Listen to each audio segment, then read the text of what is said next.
জানি যে একটা সমাজ, একটা দেশ, একটা জাতিকে যদি ধ্বংস করতে হয়, সেই দেশের শিক্ষা ব্যবস্থাকে ধ্বংস করলেই যথেষ্ট, সেখানে কোনো পারমাণবিক বোমা ফেলা লাগে না। তো বর্তমানে এই সরকার প্রথমে আমাদের পররাষ্ট্র নীতিকে দুর্বল করেছে, দুর্বল রাষ্ট্র হিসেবে তৈরি করতে। তারপরে হাত দিয়েছে আমাদের শিক্ষা ব্যবস্থা, যেন আমাদের মেরুদণ্ড না থাকে। ভবিষ্যতে আমাদের দেশে কোনো মেধাবী, কোনো বিজ্ঞানী, কোনো সায়েন্টিস্ট আর জন্ম নিবে না। নিবে কিভাবে আলু ভর্তা বানানো যায় সেই সব জাতি। ট্রান্সজেন্ডার একটি বিতর্কিত ইস্যু। ভাই, তৃতীয় লিঙ্গের প্রতি আমাদের কোনো অবজেকশন নাই, তারা আমাদের মতো মানুষ। কিন্তু ট্রান্সজেন্ডার হচ্ছে আপনি পুরুষ থেকে কিভাবে মহিলা হবেন বা মহিলা থেকে কিভাবে পুরুষ হবেন সেই জাতি। এটা একটা বিজ্ঞানের অপসংস্কৃতি। আমরা সেই সংস্কৃতিকে মানুষকে শিক্ষা দিচ্ছি, উৎসাহিত করতেছি। আমরা ধর্মের সাথে বিরোধে জড়াচ্ছি, যেটা আমাদের কখনোই কাম্য নয়। আমরা জনজীবনে কি দেখছি?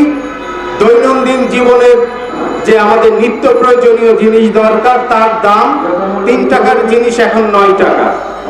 আপনার ইনকাম কিন্তু ভাই 1.5 টাকা। তাহলে কিভাবে চলবে এই দেশ? আমরা যেন সরকারের বিরুদ্ধে কোনো কথা না বলতে পারি, সেই জন্য আমাদের ছাত্রদেরকে তাদের শিক্ষা ব্যবস্থাকে ধ্বংস করে দেওয়া হচ্ছে। আমরা সবাই একসাথে একমত যে আমাদের দেশ এমন একটা জায়গায় এসছে যেখানে এক মঞ্চে দাঁড়িয়ে একত্রিত হয়ে আমাদের কাজ করা প্রয়োজন।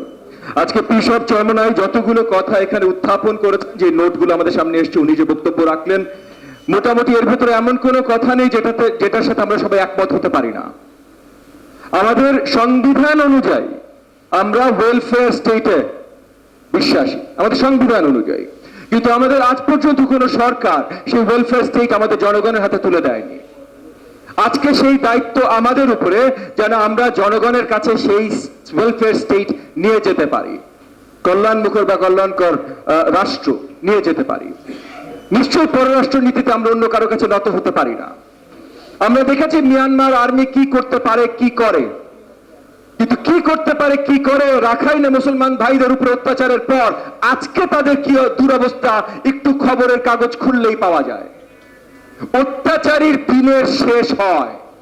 কোন নমরুদ এই বিশ্বে জন্ম নেয় নাই যাকে শাস্তি মহান করুণাময় আল্লাহ তাআলা কোনো না কোনো সময় দিবে না। একইভাবে আজকে যে ফ্যাসিস্ট সরকার আমাদের দেশের, আমাদের রাষ্ট্রের উপরে ধরে আছে, ক্ষমতা ধরে আছে, তাদেরকেও আল্লাহ তাআলা সবসময় থাকতে দিবে না। কিন্তু না থাকার, তাদেরকে এই সক্ষমতা থেকে সরানোর যেই এক্সাম্পল দরকার, সেই এক্সাম্পলটা সৃষ্টি আমাদের দ্বারা আল্লাহ তাআলা করবেন, এবং সেইটা করতে হলে আমাদের সবাইকে একত্রিত হতে হবে। সো আমি আবারও আমার বক্তব্য লম্বা করব না, পীর সাহেব চরমনাইকে ধন্যবাদ জানিয়ে এবং ওনার এই আজকে উনি যে সাজেশনগুলো, যে পেপারটা দিয়েছেন, এটা সবকিছুর সাথে একমত পোষণ করে আমি আবার বক্তব্য শেষ করছি।